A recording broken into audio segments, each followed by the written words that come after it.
Capítulo 10. De cómo el pez grande vino a comerse al pez chico.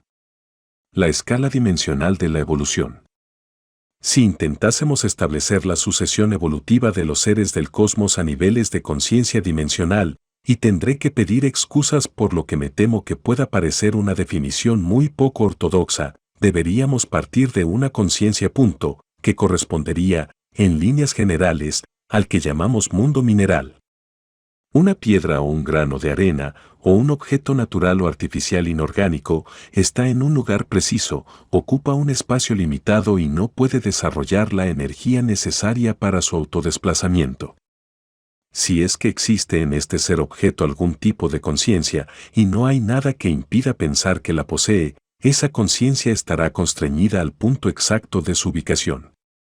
Es, pues, una conciencia que podríamos llamar adimensional, aunque, de hecho, sabemos que ocupa un espacio que contiene las tres dimensiones, si bien no podrá tener conciencia de ello. El mundo vegetal crece y se desarrolla por sí mismo, nace y muere y crece, aunque tampoco tiene la capacidad de desplazarse.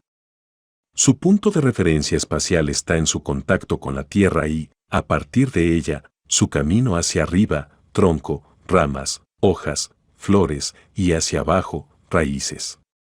Su eventual conciencia sería la línea, es decir, la unidimensionalidad.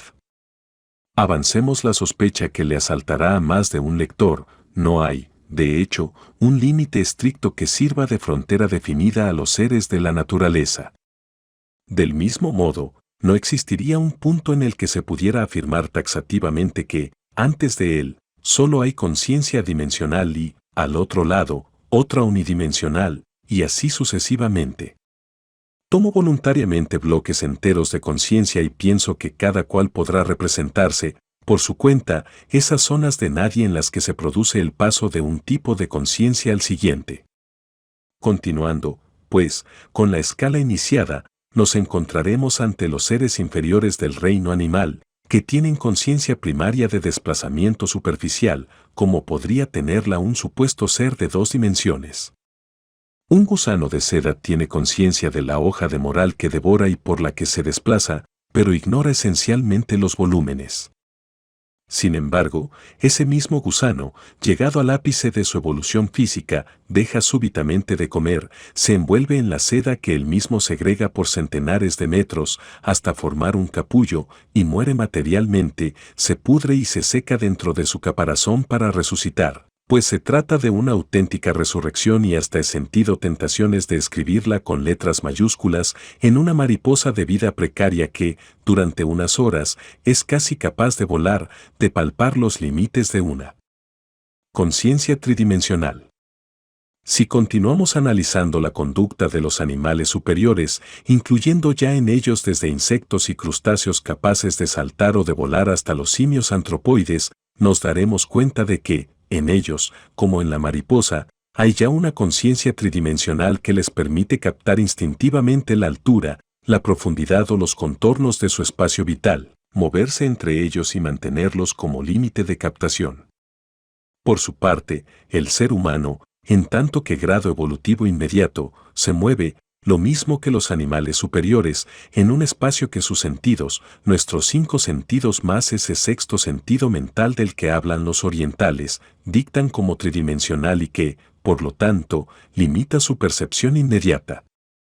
Sin embargo, un grado superior de conciencia, llamémoslo su condición de animal racional, le lleva a intuir, aunque sea de modo primario, la dimensión inmediata de la que en cierto modo se siente, nos sentimos tú y yo, amigo racional, esclavo. Se trata del concepto del tiempo, de la dimensionalidad temporal que domina el curso de nuestra existencia y marca la pauta, tengamos o no conciencia clara de ella, de eso que denominamos nuestra trascendencia. Tú me da una cosa a mí, y yo te deo una cosa a te.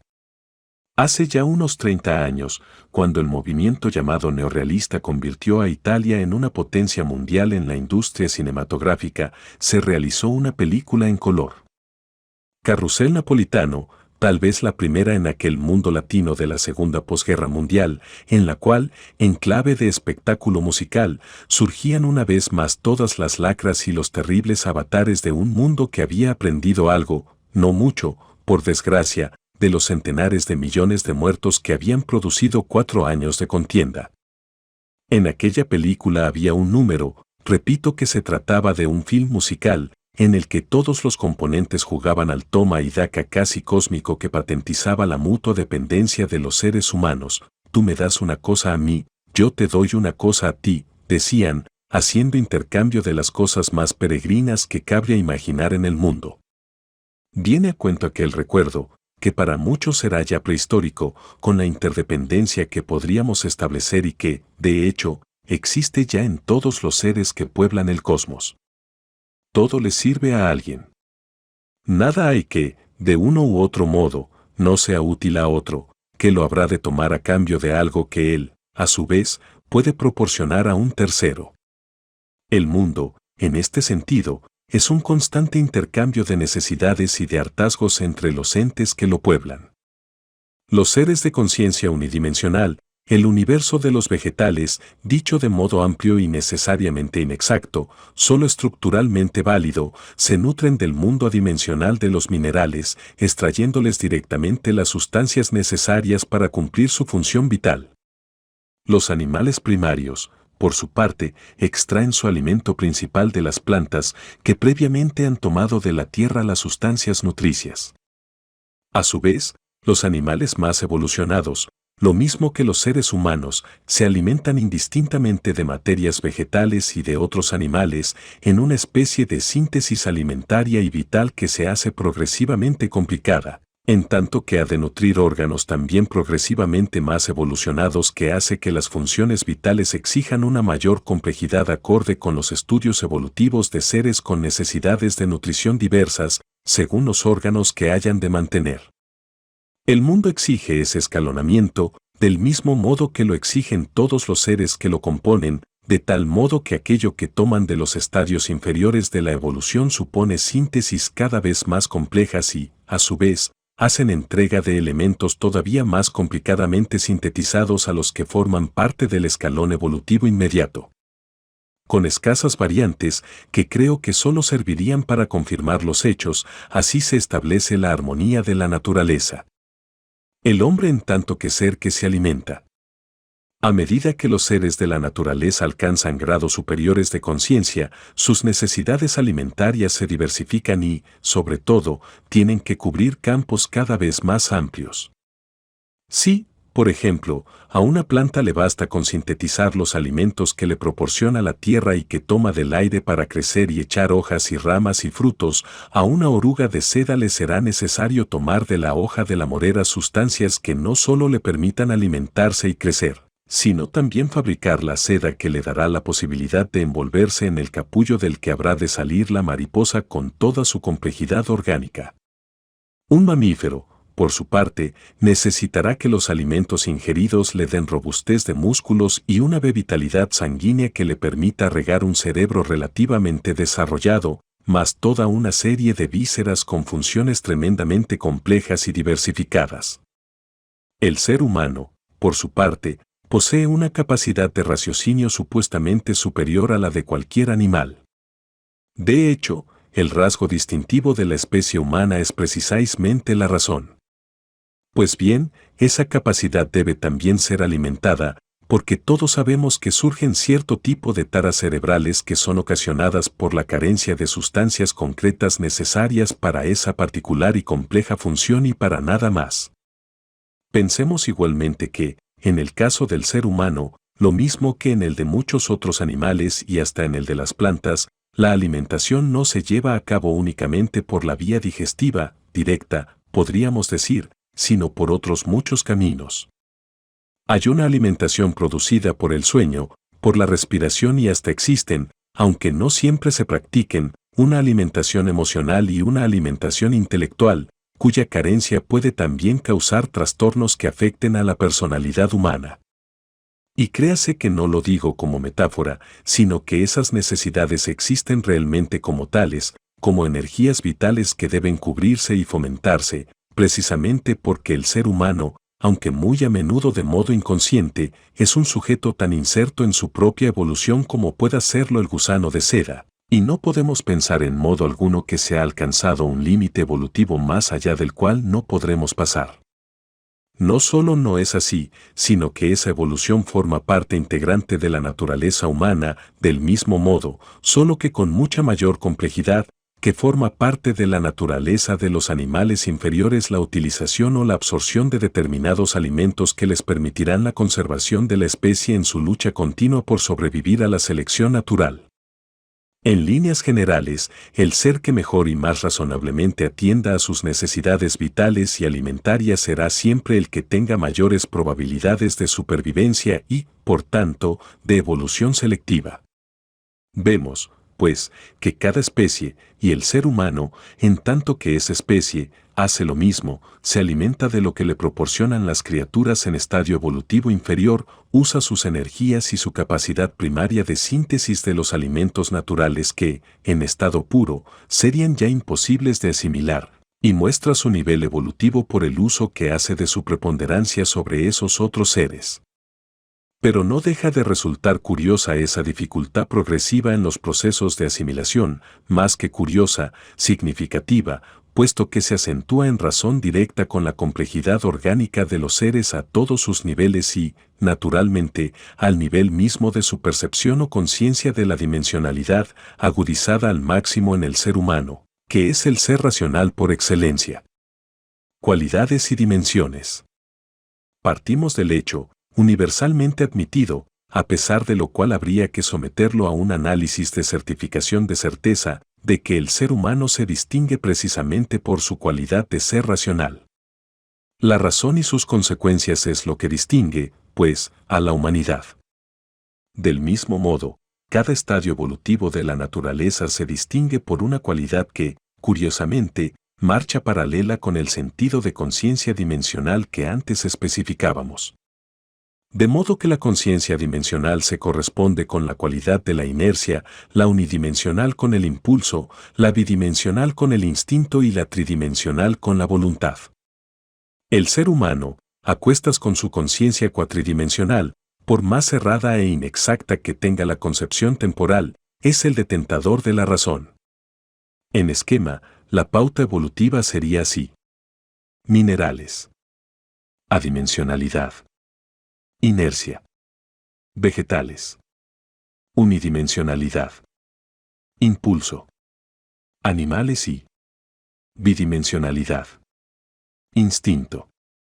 Animales S. Tridimensionalidad. Voluntad. Seres humanos. Cuatridimensionalidad. Razón. Seres extradimensionales. Pentadimensionalidad. Desconocido. Partiendo, pues, del grado más evolucionado racionalmente conocido, el género humano, es decir, nosotros, cabe afirmar que cada grado sucesivo de evolución, cada especie, está en condiciones de dominar y de manipular a todas las que se encuentran en estadios inferiores. El vegetal domina al mineral, a la tierra, y se alimenta de él. Y así sucesivamente hasta el ser humano, que, provisto de su suprema arma mental, la razón en cuestión, domina, manipula y se aprovecha a todos los niveles de los seres que evolutivamente le anteceden. Este factor le confiere lógica, racional, conciencia de superioridad y le hace suponer, por medio de esa suprema arma que tiene consigo, que se encuentra en la cúspide del poder cósmico o, al menos, del poder planetario. Pensemos un poco, aunque sea, de momento, al menos, para sacar soluciones aparentemente perogrullescas. ¿Por qué cada especie es vencida y manipulada por las que poseen la conciencia dimensional un grado al menos superior? Creo que la respuesta es casi obvia, porque cada una de las cualidades inferiores ignora visceralmente a las que la siguen, aunque sepa que están ahí. Y en consecuencia, no puede sustraerse conscientemente a su lógica agresión. Hablando en términos dimensionales, que son precisamente los que nos van a servir para captar en lo sucesivo la manipulación de la que somos nosotros mismos objeto, hemos de admitir que cada conciencia dimensional carece de las condiciones necesarias para captar el ataque y el dominio que se ejerce sobre ella desde otro plano dimensional. Si imaginamos la conciencia del gusano, bidimensional, solo capaz de entender a su manera la superficie sobre la que discurre su existencia, una agresión llegada desde arriba o desde abajo le encontrará inerme. Hagamos la prueba si queremos. Coloquemos a nuestra oruga de seda sobre su hoja de moral. Acerquémosle un palito desde el nivel de la superficie de la hoja, la oruga se moverá en dirección contraria. Sin embargo, si ese acercamiento lo efectuamos desde arriba, la oruga será incapaz de captarla y podremos atravesarlo sin que el pobre bicho llegue a saber nunca desde dónde le ha llegado la agresión y sin haber podido hacer absolutamente nada para evitarla o para defenderse de ella. La razón, punto final. Hemos tomado tan a pecho nuestra supuesta cualidad de reyes del planeta que, echando mano de nuestra arma suprema, la consabida razón, esa razón que hasta hicieron diosa suprema los sansculottes de la Revolución Francesa, y con la ayuda de todas las fuerzas de presión de que disponemos, nos hemos fabricado a nuestra imagen y semejanza toda una teoría del poder racional, de la que nos hemos constituido en cúspide, cima y corona. Y hemos sido tan orgullosos y nos hemos sentido tan satisfechos con nuestras posibilidades que, más allá de esa cúspide sobre la que nos hemos izado, solo admitimos, y eso no siempre, a un supremo hacedor sobre el que descargamos todo aquello que cae fuera de nuestro entendimiento. Claro que sucede también que, ocasionalmente, y por más creyentes que seamos o que nos hayan pretendido hacer a lo largo de nuestro ya prolongado proceso histórico, surgen fenómenos que, aunque resultan incomprensibles para nosotros, resultaría también ridículo y bochornoso adjudicárselos a esa divinidad suprema que nos hemos fabricado a nuestra imagen y semejanza. Y entonces nos encontramos, como dicen en los pueblos, con el culo al aire, totalmente desasistidos, incapaces de racionalizar los hechos que no tienen razón y sin la menor posibilidad de definirlos, es decir, de transformarlos o de dominarlos y hasta de defendernos de su agresión, cuando la hay. Por el contrario, son fenómenos que nos dominan a nosotros, que juegan a pídola con nuestra suprema razón y la enfangan y la inutilizan lo suficiente como para que empecemos a dudar de ella en tanto que cualidad suprema en la evolución natural de las especies. La cosa viene a plantearse como un gran despropósito cósmico. Creíamos que la razón, nuestra razón, lo podía absolutamente todo. Pues toma irracionalidades puertas pudiendo con ella. Nos imaginábamos la cúspide de una escala evolutiva sin más límite que nuestro Dios infantilmente infinito o nuestra no menos deificada razón. Pues toma absurdos fenómenos que se ríen de nosotros y en nuestras propias barbas y nos dejan inermes frente a una realidad que, deliberadamente, por orgullo supremo, habíamos tratado de borrar. Objetos y conceptos no identificados. A lo largo de nuestra historia de seres racionales y pensantes, inventores de tecnología y presuntos soberanos del planeta, han estado surgiendo constantemente ante nuestras conciencias fenómenos que la razón ha sido incapaz de explicar, aunque, siguiendo un proceso lógico del pensamiento racional, ha tratado de encajar en determinadas coordenadas de nuestra mente cuadriculada.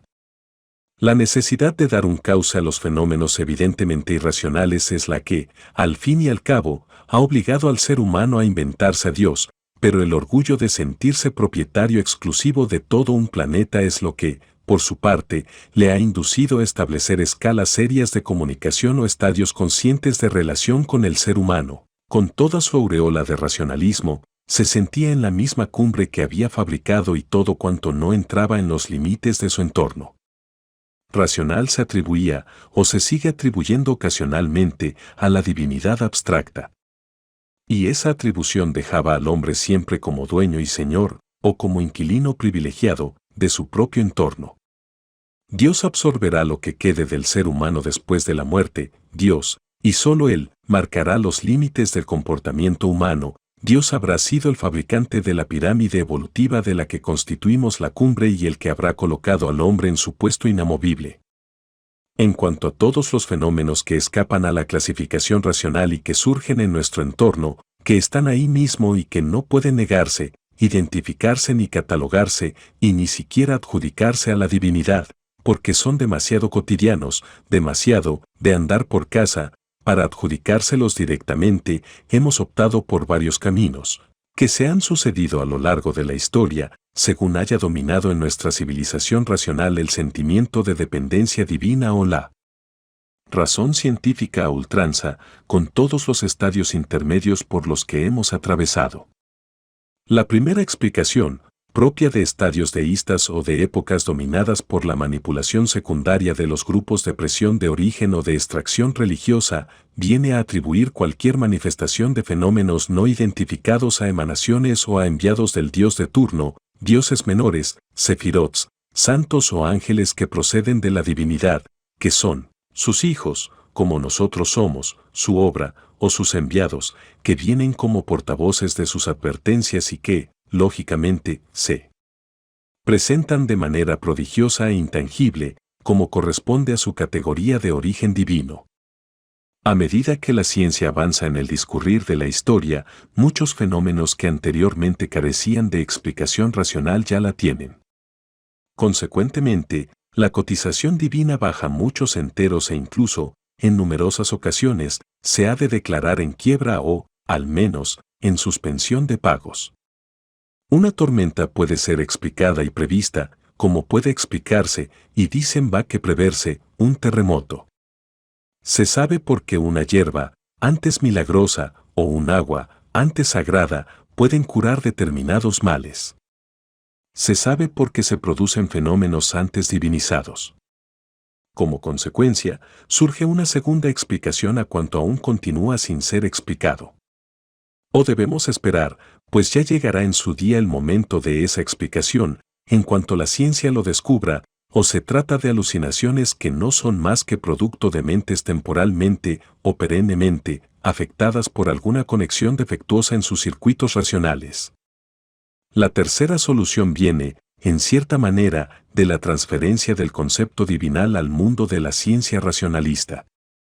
Conociendo, mal, por supuesto, los avances científicos y presuponiendo, todavía peor, las perspectivas que aguardan a la ciencia en el futuro más o menos próximo que se nos avecina, un sector cada vez más numeroso de la humanidad se ha planteado la evidente existencia de otras humanidades en otros sistemas planetarios del universo, suposición evidentemente lógica, que a estas alturas no admite duda ni suspicacias y que incluso los remisos del deísmo religioso a ultranza aceptan sin posibilidad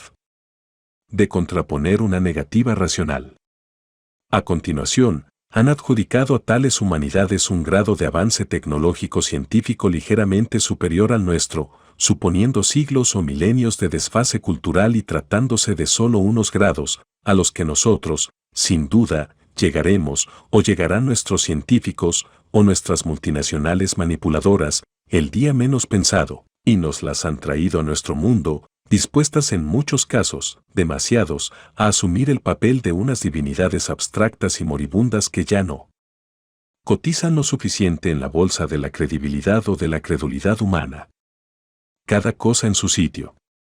Todo menos admitir, porque para eso somos nosotros, la humanidad, la cúspide de la evolución natural, o al menos eso nos hemos creído, que hay o que puede haber entidades que viven una conciencia dimensional superior a la nuestra y que, sin que nosotros tengamos la menor posibilidad de detectarlas, a menos que ellas consientan o provoquen la detección, conviven en nuestro mundo y con nosotros lo mismo que nosotros convivimos con las ovejas, los cerdos, las vacas o las orugas de seda.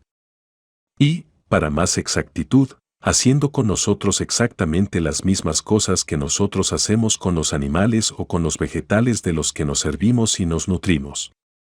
He dicho nutrimos y la palabra puede parecer incluso un poco o un mucho caníbal o vampírica. Y no es que yo vaya ahora a negar que lo sea y rasgarme la túnica para afirmar que dije digo donde digo Diego. Nada de eso. He hablado de nutrición y he querido expresar precisamente eso: nutrición, canibalismo, alimento, comida, subsistencia, vitaminas y proteínas e hidratos de carbono, o la materia o la energía que puede servir de sustitutivo o de complemento nutricio a las entidades que, sin saberlo nosotros racionalmente, están ahí y nos manipulan, porque ese es su derecho dimensional y natural, el de manipularnos, exactamente lo mismo que nosotros, los amos del mundo, no lo olvidemos, estamos o nos consideramos en el derecho de devorar y dirigir y manipular a los seres de conciencia dimensional inferior. Vamos a tratar de establecer un paralelismo hipotético a modo de ejemplo. Intentemos comprender realmente nuestra situación trasladando, lo mismo que hacíamos en la escuela, una determinada figura o una concreta función al plano inmediatamente inferior. Si logramos recordar cómo, en los problemas de geometría espacial, trasladábamos las figuras y los volúmenes a las hojas de papel, bidimensionales y planas, podremos hacernos cargo y captar el problema que ahora se nos plantea. En el fondo, casi me parece mentira la evidencia de que todo en este mundo de conciencias y de dimensiones sea tan terriblemente simple, tan visceralmente captable. Pero lo cierto es, y esto lo supieron ya hace muchos siglos los heterodoxos matemáticos seguidores del místico de los números, Pitágoras, que el universo no es más que numerología. Y pobre del científico que no sea capaz de comprenderlo y crea que domina lo que, en realidad, le está dominando a él e indicándole, por cifras y por líneas y superficies e incógnitas y volúmenes e integrales, lo que es realmente el universo. El juego de la razón produce monstruos. Nosotros somos, para el mundo de lo suprarracional, lo mismo que el mundo de los animales superiores para nosotros. Nosotros dominamos ese mundo con la razón, que supera al entendimiento de nuestras bestias, pero a nosotros se nos está dominando y se nos manipula mediante una suprarracionalidad o irracionalidad, porque ese mundo no tiene nada de racional ni de razonable, que jamás podríamos ser capaces de comprender. Si algo distingue a cualquiera de los hechos o de los fenómenos que llamamos malditos o fortianos es precisamente el que, contra todo pensamiento racional, carecen de un porqué y, sobre todo, se encuentran absolutamente ajenos a nuestro fundamenta, concepto del dualismo, es decir, de la perspectiva racional por excelencia. La razón, que nos caracteriza como seres pensantes, nos hace ver el mundo como un constante enfrentamiento de opuestos.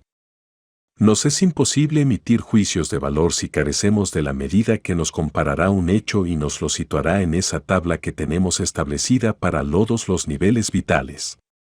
Llamaremos mala a una cosa en tanto podamos compararla con la bondad de otra. Decimos de una cosa que es luminosa en tanto que nos la representamos como contraria a la oscuridad.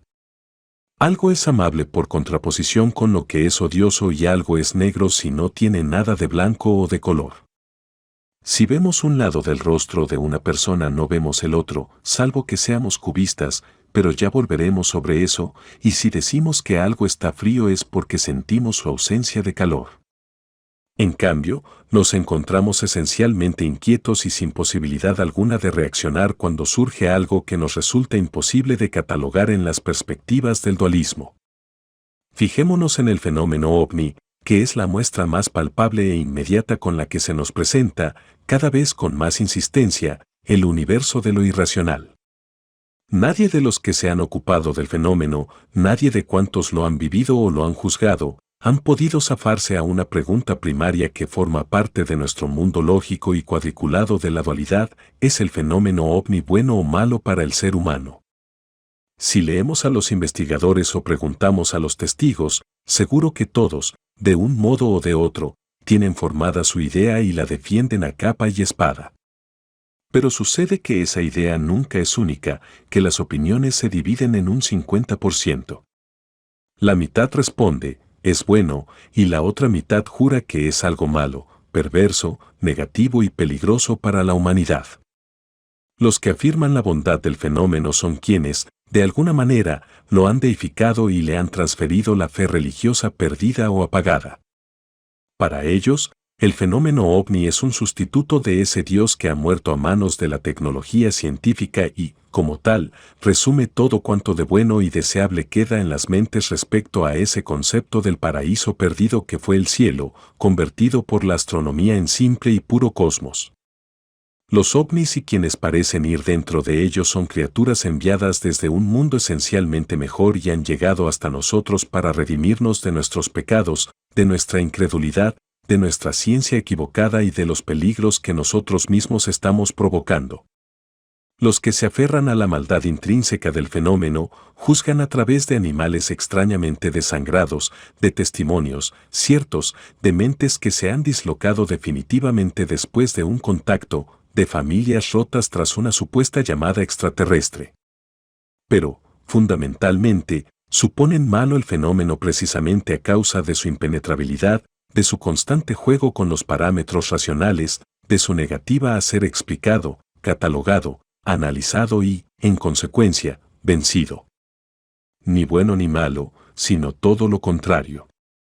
Fijémonos en un hecho que, a mi modo de ver, podría arrojar un poco de luz, aunque no fuera mucha, a la hora de enfrentarnos con la carencia de un encaje dualista de los hechos fortianos y, como resumen y ejemplo de todos ellos, del fenómeno ovni en todas sus fases.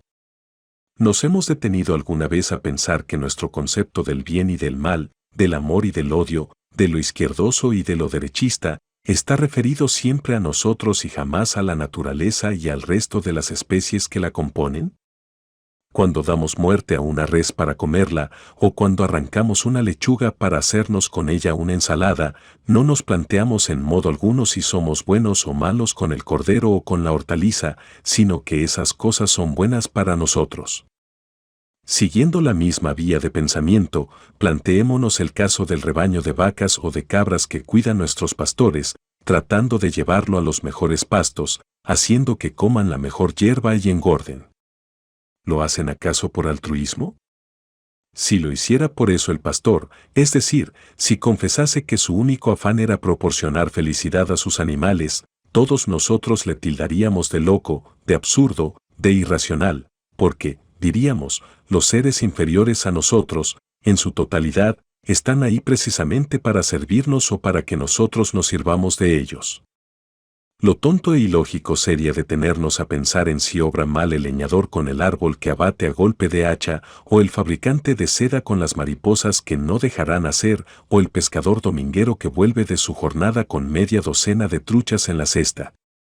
Solo pensamos en una eventual mala acción hacia los demás seres de la naturaleza cuando esa acción no reporta provecho alguno a quien la lleva a cabo. Sutil juicio de valor, porque estamos comprobando ya, día a día, y hoy ha llegado ya a constituir uno de los problemas fundamentales de nuestra supervivencia, que muchos de los actos que ha cometido y sigue cometiendo el ser humano en su supuesto beneficio y siguiendo sus necesidades inmediatas, están comprometiendo seriamente nuestro futuro y nuestra subsistencia. Pero no se trata de eso aquí y ahora, sino de que hemos conformado nuestra razón y nuestra moral, igualmente racional, a nuestro exclusivo beneficio. Vamos ahora de nuevo con el fenómeno irracional, con la presencia entre nosotros de lo esencialmente falto de lógica y carente de razón. Ese fenómeno ovni, ¿es bueno o malo, al margen de lo que opinen los testigos y los investigadores, los contactados y los curiosos? Analicemos su comportamiento, al margen de juicios y al margen también de su radical inexplicabilidad. Ante todo, trasponiendo cuanto acabamos de apuntar respecto a nuestro propio concepto moral, tendríamos que prescindir de que se trate de un fenómeno bueno o malo para nosotros, del mismo modo que no nos planteamos si nosotros somos buenos o malos con respecto a las demás especies de la naturaleza. En todo caso, pero me imagino que sería demasiado pedir, tendríamos que preguntarnos o tratar de saber, dentro de lo posible y prescindiendo del pensamiento racional demasiado consciente, si se trata de un fenómeno o de un conjunto de fenómenos que llega desde planos dimensionales distintos y si, desde ellos, actúa sobre nuestra especie y sobre todas las demás y nos las manipula en su propio provecho, en la única manipulación ante la cual el ser humano tendría que conformarse irremisiblemente a ser sujeto pasivo. La cosa que viene de ninguna parte. Vamos a recordar de nuevo lo que comentaba anteriormente respecto a nuestra acción sobre la conciencia presuntamente bidimensional de la oruga. Decía que, si nos aproximamos a ella desde su propio plano de conciencia, la superficie de la hoja sobre la que vive, advertirá la presencia de un elemento extraño y presuntamente agresor, mientras que si la aproximamos desde arriba, solo nos advertirá cuando estemos en su propio plano dimensional. Supongo, siguiendo con la misma experiencia, que si nos aproximamos a la oruga desde abajo y atravesamos la hoja sobre la que se encuentra, solo captará nuestra presencia o la presencia del objeto que hayamos empleado, rama, aguja o bisturí, cuando atravesemos ese plano, y en ningún otro instante distinto. E incluso entonces, solo se dará cuenta de que allí hay algo e ignorará qué es y de dónde procede. Y, todavía más allá, ese agujero que eventualmente habremos perforado en su hoja no será tal agujero para la oruga, sino un espacio de nada, puesto que, presuntamente, carece de la capacidad de advertir los planos dimensionales, mientras que un agujero, para nosotros, supone que hay algo, al menos, debajo de él. Observemos ahora el otro paralelismo que vamos a intentar dilucidar. Un ovni o una formación entera de ovnis surge de nadie sabe dónde, incluso muchas veces a los testigos me remito de esa superficie del mar que ha hecho plantearse a tanta gente, incluso a gobiernos concretos, aunque nunca lo hayan hecho público oficialmente, que existen bases submarinas de esos presuntos ejércitos galácticos.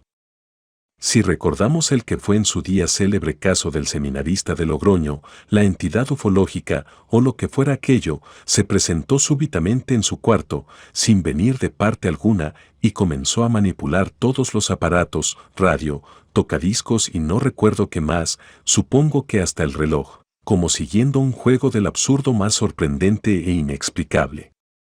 El fenómeno, pues, exactamente lo mismo que los fantasmas de la tradición de la novela gótica inglesa o las almas del purgatorio del mito de Don Juan, se filtran a través de la solidez de los muros materiales y hasta parecen formarse en el ciclo, podríamos decir, parecen materializarse a partir de la nada, del ningún lugar, y, de la misma manera, se desintegran en la nada, después de haber realizado acciones que, confesión de sabios científicos que a veces parecen convertirse en locos.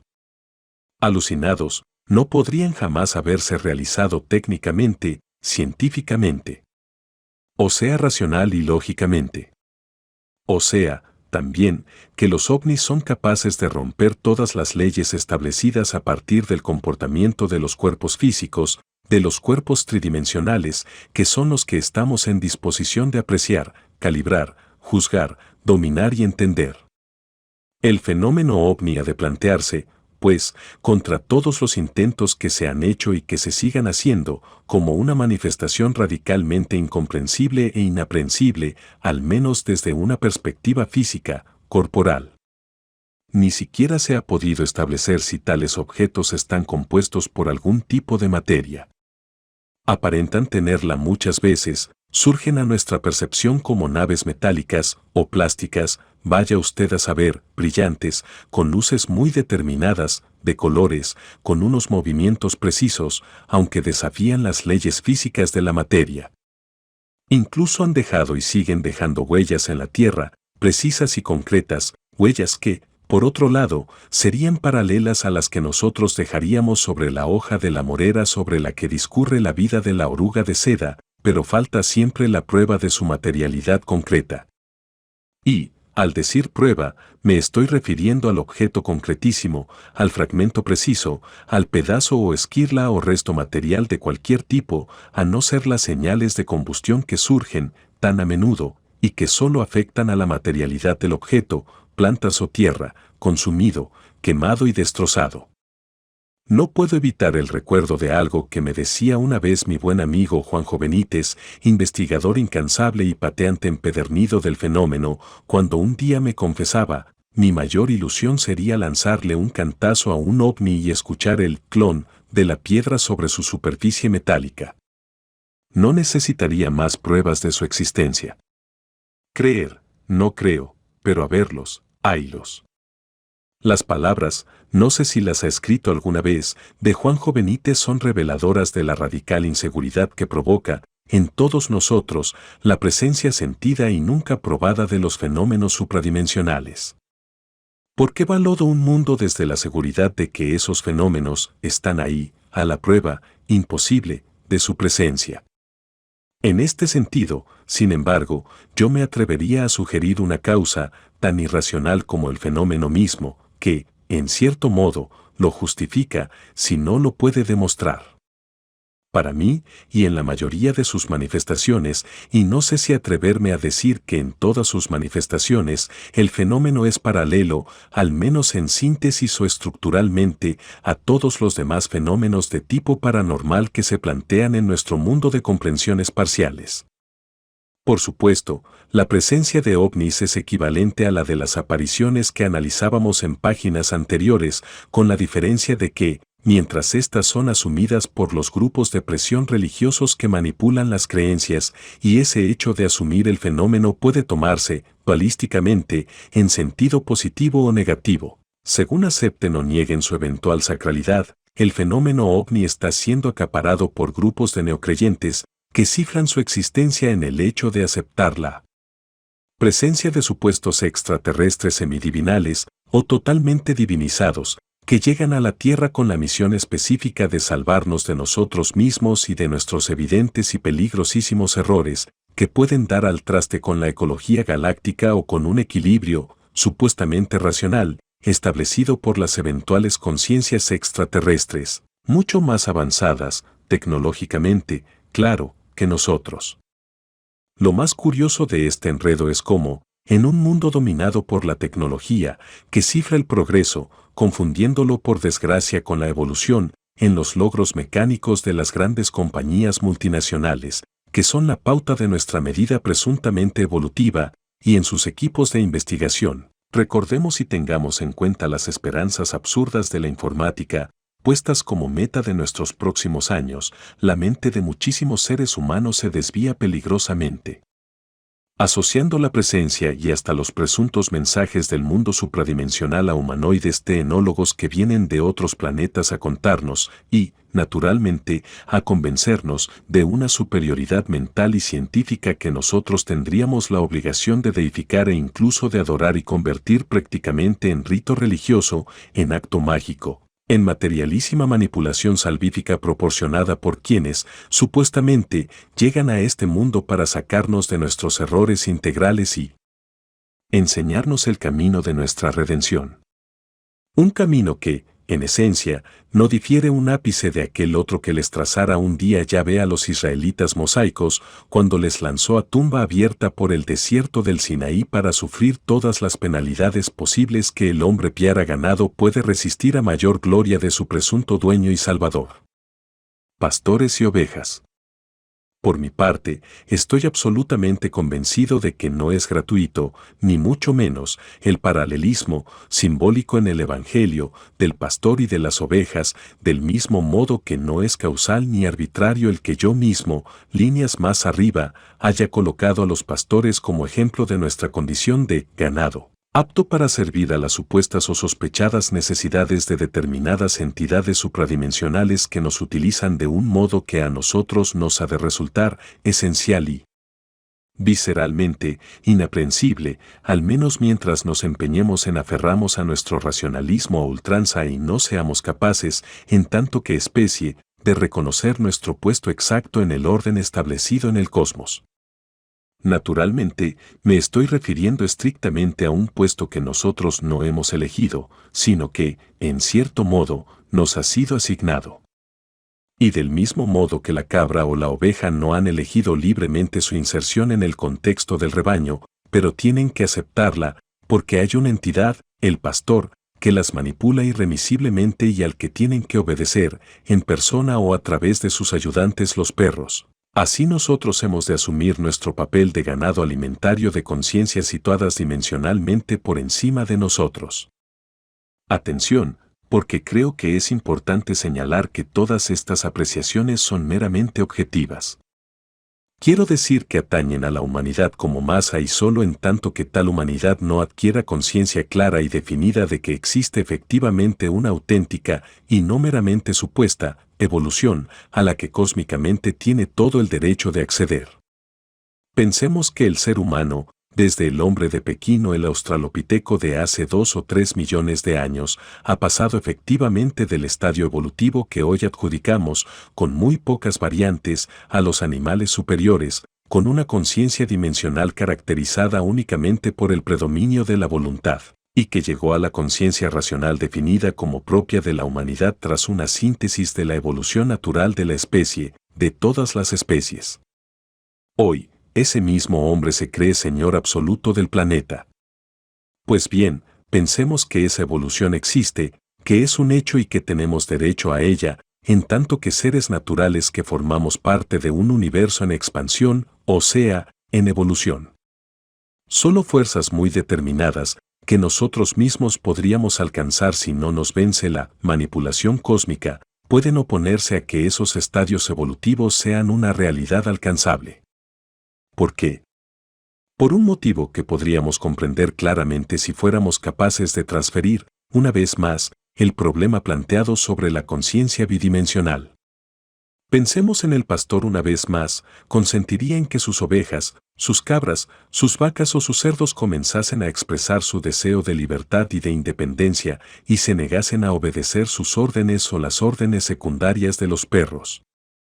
¿Comprendería acaso que esos seres tienen derecho, cósmico derecho, si queremos, a elegir el momento, la circunstancia y el lugar de su propia evolución hacia estados de conciencia superiores? Supongo yo que en todo el universo existe una ley de estabilización, digo si será dimensional, que induce a sus entidades a intentar en su momento la propia superación, pero sin consentir que las entidades inmediatamente inferiores tengan acceso al estadio que lógicamente, con su paso, quedaría vacío. Supongo también, y la experiencia humana viene a demostrarlo en cierto modo, que ese paso evolutivo no se produce de modo total, ni siquiera masivo. Y que es absolutamente necesario que una minoría abra lentamente el camino, antes de que, poco a poco, a lo largo posiblemente de unos cuantos miles de años, el resto de los componentes de la familia con conciencia dimensional común alcance el siguiente escalón evolutivo. ¿Cómo se comporta la entidad llamada ovni o, en general, el fenómeno paranormal en su más amplio sentido, con respecto a la posible evolución humana y a los intentos más o menos conscientes del hombre por alcanzarla? Conciencia evolutiva y avance cultural. Distingamos, ante todo, la evidente diferencia que existe entre el concepto que tenemos de avance cultural y el auténtico sentido de lo que llamamos evolución, y esto aunque ambos términos hayan sido demasiado a menudo confundidos y, consecuentemente, tergiversados. El avance cultural, en términos generales, es una radical y constante afirmación de las coordenadas científicas por las que el ser humano se mueve en tanto que conciencia racional y razonante.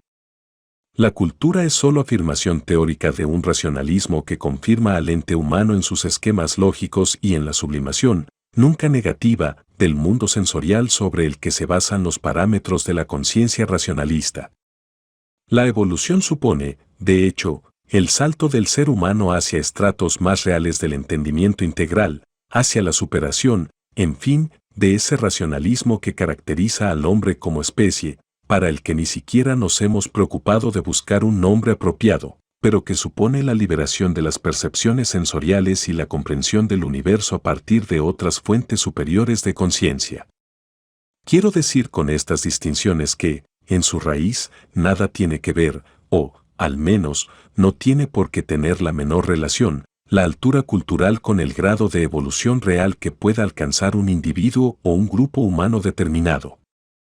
Un gran científico racionalista puede encontrarse en un estadio evolutivo infinitamente inferior, como ente consciente, al de un bonzo de un monasterio japonés o un anacoreta copto, que tal vez ni siquiera sepan escribir su propio nombre.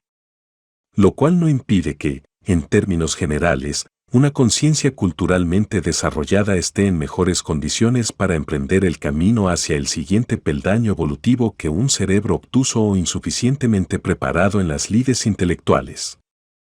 A partir de esta afirmación, en cualquier caso, tendremos que sacar la conclusión de que, no teniendo nada específico en común la vía evolutiva del ser humano con la altura cultural alcanzada a niveles personales, de grupo o de área económica, social o étnica, Esas áreas serán tratadas a distintos niveles de manipulación por las entidades que esa manipulación dimensional adopta según los sujetos culturales sobre los que haya de actuar o los grupos sociológicos en los que tenga que influir.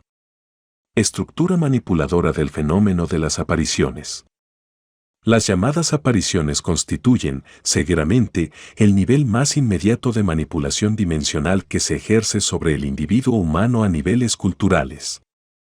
Y no me refiero únicamente a las que, con plácemes o rechazos de los poderes religiosos establecidos, se manifiestan como contactos divinales de raíz cristiana o de cualquier otro credo, sino a aquellas otras que surgen como presencia de entidades supuestamente extraterrestres que vienen, lo mismo que las vírgenes y los arcángeles, como aparentes portadoras de mensajes de salvación. En todos los casos se da, por parte de los sujetos receptores, un grado precario de cultura. Suele tratarse de analfabetos, jóvenes pueblerinos de escuela primaria o parroquial, catecismo, palo y tentetieso, o seres con escaso grado de formación que, curiosamente, parecen adquirir un baño de cultura después del contacto. En todos estos seres se da igualmente una enorme dosis de credulidad que se manifiesta inmediatamente, sin dudas y sin ningún tipo de planteamiento crítico. La aparición es asumida en su aparente realidad desde el primer instante y sus mensajes son transmitidos en cuanto comienzan a revelarse. Las órdenes, porque siempre hay órdenes e incluso, en muchos casos, órdenes que no admiten réplica, se aceptan sin rechistar y sin poner en duda su autenticidad y del mismo modo se reemiten a todos cuantos quieran oírlas, presuntamente el mundo entero, aunque su influencia sea generalmente restringida. Por parte de la entidad contactante, hay diversos niveles de acercamiento que suelen darse de modo sucesivo y en un orden perfectamente establecido de antemano. Surge, en primer lugar, una presentación de credenciales, yo soy tal. La tarjeta de identidad está avalada por el mismo modo de presentarse y por el grado de manipulación secundaria del receptor. Al creyente se presentará como celestial, al no creyente, racionalista ateo, a su modo, como entidad extraterrestre. Y hasta el disfraz irá acorde con el show representado. El segundo paso vendrá dado por una manifiesta preocupación ante el estado en que se encuentra el planeta. Y, en general, esa preocupación vendrá a responder a la preocupación presente en el inconsciente colectivo de los individuos. Ahí entra de lleno el mensaje antibolchevique de Fátima o la profunda preocupación por el avance del peligro nuclear en los extraterrestres. Tercer paso, la entidad viene a resolver este caos político, bélico, prebélico o simplemente tecnológico que puede terminar con la vida del hombre sobre la tierra o con la fe ciega en los valores religiosos reconocidos, que viene a ser lo mismo, muerte del cuerpo, muerte del alma. Más para que la misión obtenga resultados satisfactorios, los seres humanos tienen que colaborar intensamente. ¿Cómo? Volviendo a las costumbres buenas, a las creencias convenientes, a la oración positiva, al sacrificio redentor, rechazando de plano al mismo tiempo los malos sistemas políticos, las nefastas teorías racionalistas y los negativos pensamientos que apartan de las viejas y sanas creencias.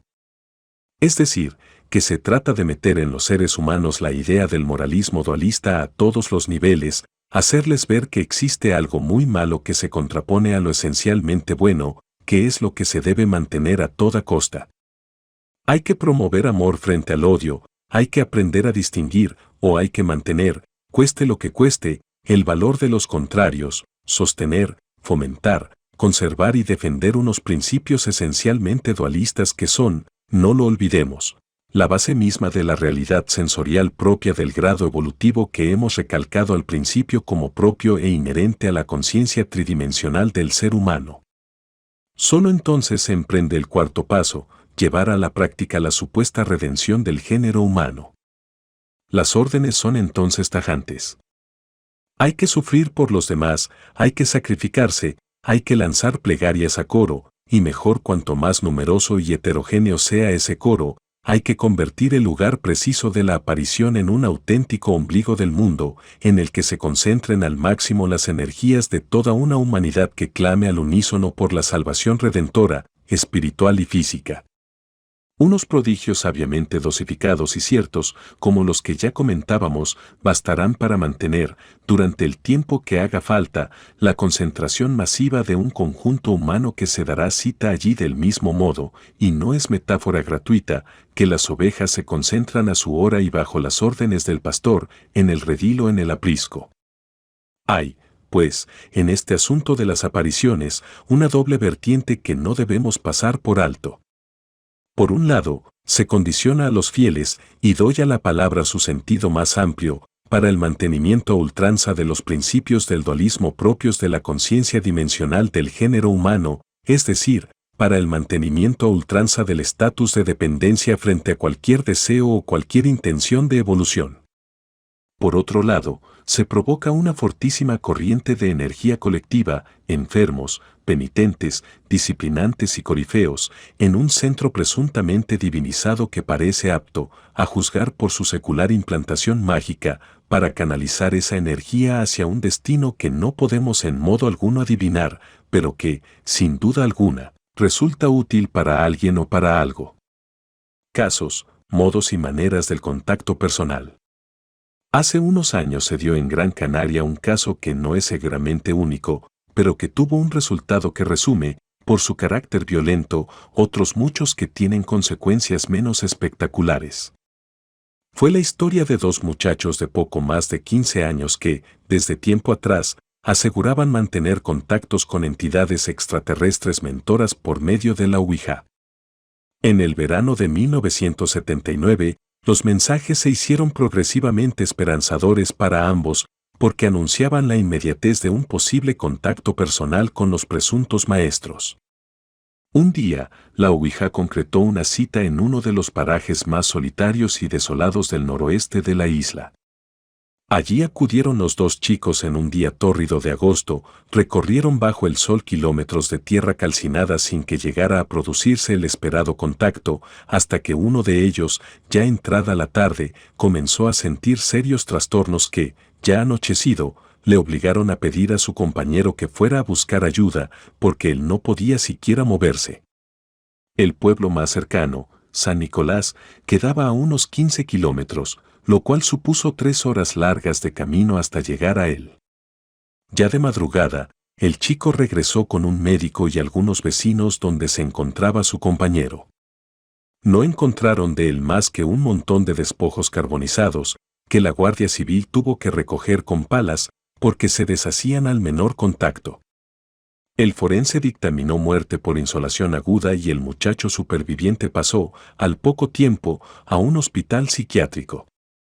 He dado cuenta de un caso límite, en el que lo trágico sustituyó a toda una serie de características dramáticas que, rozando alternativamente lo mágico y lo, aparentemente, lógico, lo serio y el chiste, el sainete y el teatro del absurdo, conforman todo un mundo de contactos en el que se dan visitas a planetas desconocidos, aparición de cualidades paranormales, invitaciones a tortitas de maíz, curaciones inexplicables e ilógicas, redención de alcohólicos y de drogadictos, profecías que nunca o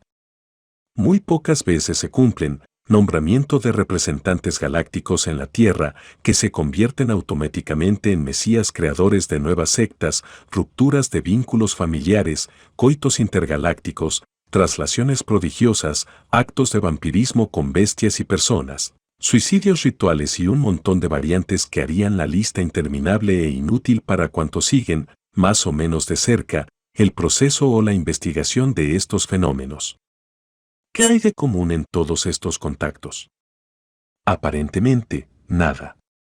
En realidad, el absurdo esencial del hecho en sí mismo, la dependencia aparentemente voluntaria del contactado para el resto de sus días, como propagandista directo o indirecto de unas entidades que han surgido precisamente para que él las proclame y sirva de testigo de su existencia y de emisor de energías, que, como en las concentraciones masivas de fieles creyentes, pueden resultar útiles. Porque, sea cual sea la variante del contacto, existe fundamentalmente una emisión de emociones por parte del contactado, aunque sean mínimas y, en muchos casos, inconscientes. pero hay, sobre todo, una creación o un intento de creación de cierto ambiente general que tiende a implantar en las conciencias que lo captan el convencimiento o eventualmente la prueba de que hay algo o alguien muy por encima de ellos, algo que deben tener en cuenta para siempre como entidad superior que domina irremisiblemente al ser humano, física y psíquicamente, más allá de su voluntad. Algo o alguien que puede hacer de ese ser humano en cuestión lo que le venga en gana en cuanto quiera o en cuanto ese ser humano se desmande e intente ejercer libremente su propia voluntad. Algo o alguien que, además de todo eso, resulta inaprensible, incomprensible e imprevisible, tres factores fundamentales de dependencia que dan al hombre la misma inseguridad en sus propias posibilidades evolutivas que la que procede de un Dios arbitrario premiador de sus buenos y castigador de sus malos, en épocas de predominio de fe y de poder religiosos. Aquí se trata también de fe, tan fuerte y tan fanática como la otra, pero la diferencia estriba, aparte las presuntas pruebas, en que el objeto de la fe no es ningún espíritu intangible, sino unas entidades que se patentizan como poseedoras de un grado sumo de conocimiento y de poder emanado de un aparente y colosal e incomprensible avance en el campo de una tecnología científica imposible de asimilar. En estos casos, aparte dramatismos absurdos y crueldades en apariencia gratuitas, cabe destacar que los contactados son, por regla general, gentes de inteligencia media, de estudios medios y, bien por su personalidad o por la circunstancia personal anterior al contacto, el ejemplo de alcohólicos o drogadictos redimidos, seres con una cierta merma en su capacidad de discernimiento personal.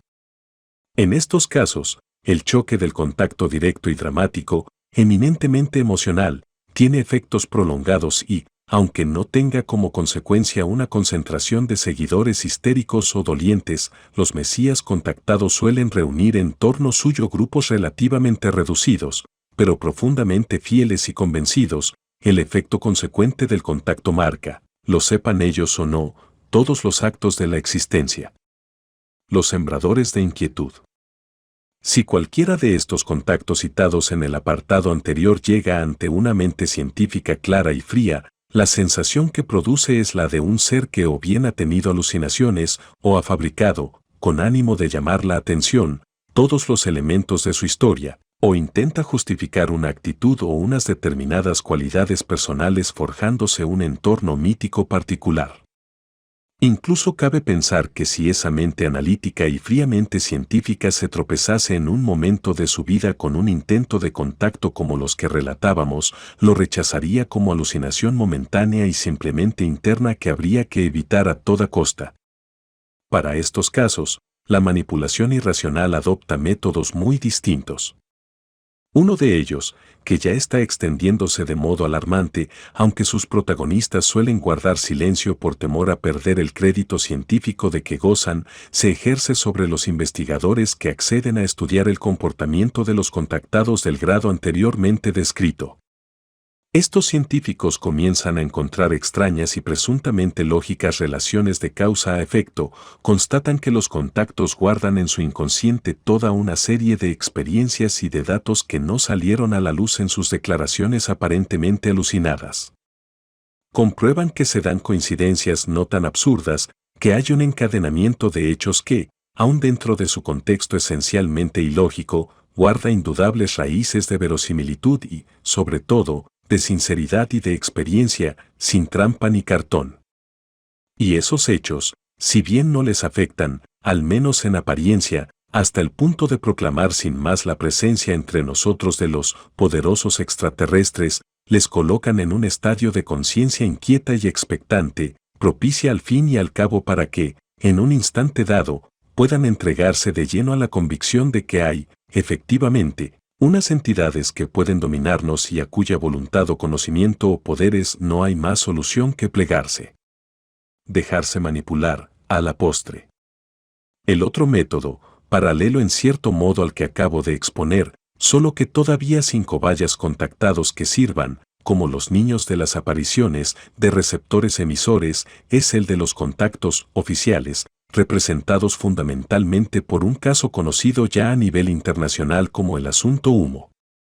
En líneas generales, puesto que un conocimiento más profundo del caso puede encontrarse ya publicado en varios libros, se trata de una serie limitada de intelectuales, artistas, científicos y hombres de letras, todos ellos serios y con un prestigio indudable en círculos que no pueden dudar de su palabra, que reciben periódicamente comunicaciones escritas, llegadas desde los más distintos lugares, en las que se les va dando cuenta de la existencia y de la presencia en la Tierra y entre ellos de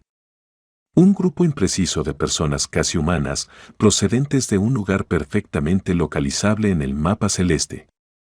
Estos seres, no se sabe con exactitud con qué fines concretos, aunque, oficialmente, lo explican absolutamente todo, cuentan la historia de su llegada, las circunstancias de su permanencia entre nosotros, sus conocimientos, sus creencias y hasta su estructura fisiológica y vital.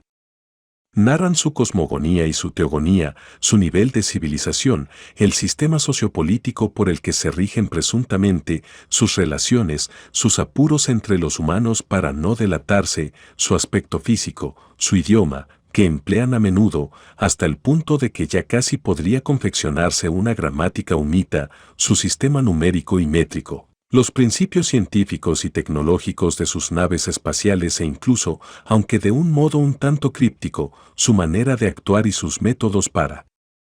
establecer relación con los seres humanos de la Tierra. Muy probablemente olvido algo, tal vez sus relaciones con otros seres de la galaxia, pero, en líneas generales, eso es todo y solo queda adentrarse en los mensajes para comprobar en lo posible que revelan, más allá de lo que los presuntos humitas han intentado contar. Así vemos. A. Una estricta e indudable coherencia lógica y tremendamente racional, sin cabos sueltos que pongan súbitamente sobre la pista de una eventual mentira que podría hacer que todo el sistema creado se tambalease.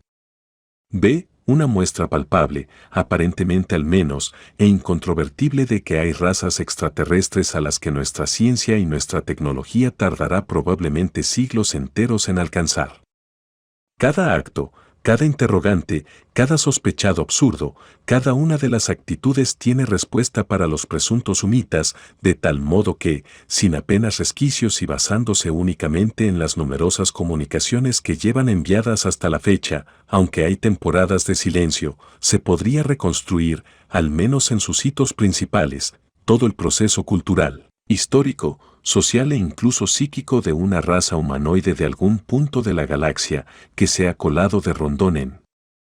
nuestro entorno para observarnos y, dicho con todo disimulo, evitando palabras directas y aprovechando incluso presuntas dificultades de expresión que dejan las cosas ligerísimamente nubladas, manipularnos, dominarnos, influir sobre nosotros y sobre nuestros esquemas vitales. Y ello a pesar de que los presuntos mensajes humitas están haciendo constante alusión a sus intenciones manifiestas de no influir un ápice en los destinos de la humanidad terrestre. La grieta. El impacto humita sobre los destinatarios de sus mensajes es indudable. Y lógico. Nadie puede quedar indiferente ante ellos. Todo cuanto se deduce de esa ya numerosísima correspondencia es perfectamente coherente y, por si fuera poco, cuando científicos de toda solvencia, físicos, matemáticos o ingenieros, han sido requeridos para contrastar datos, fórmulas o sistemas expuestos en los mensajes, han corroborado, sin lugar a dudas razonables, que ese supuesto mundo tecnológicamente avanzadísimo sobre nuestros actuales logros científicos es perfectamente posible, que nada se opone a su existencia. La pregunta, la duda, la sospecha visceral ante una trama epistolar tan perfectamente tejida surge, sin embargo, cuando nos planteamos una serie de preguntas que solo tienen respuestas vagas o carecen simplemente de respuestas.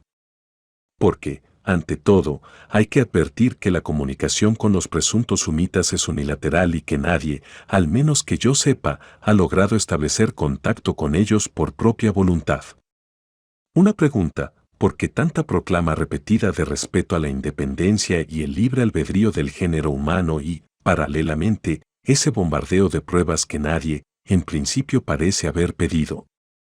Otra, ¿por qué tantas reticencias y tantas promesas de no inmiscuirse en nuestros asuntos y tantas rogativas a los destinatarios para que no se dejen influir por un supuesto sistema que, en realidad está metiendo a tornillo en sus mentes hasta el punto de que no hay uno solo de ellos, entre los que yo conozco, al menos, que no se conozca de memoria la vida y milagros, sí, dije milagros, de los sumitas y no los haya tomado como presunto ejemplo o hasta como posible historia del futuro inmediato de la humanidad terrestre, una historia que, en líneas generales, no es evolutiva, naturalmente, sino de triunfo más o menos disimulado de ese racionalismo que a nosotros mismos nos está encarcelando dentro de nuestra misma conciencia dimensional.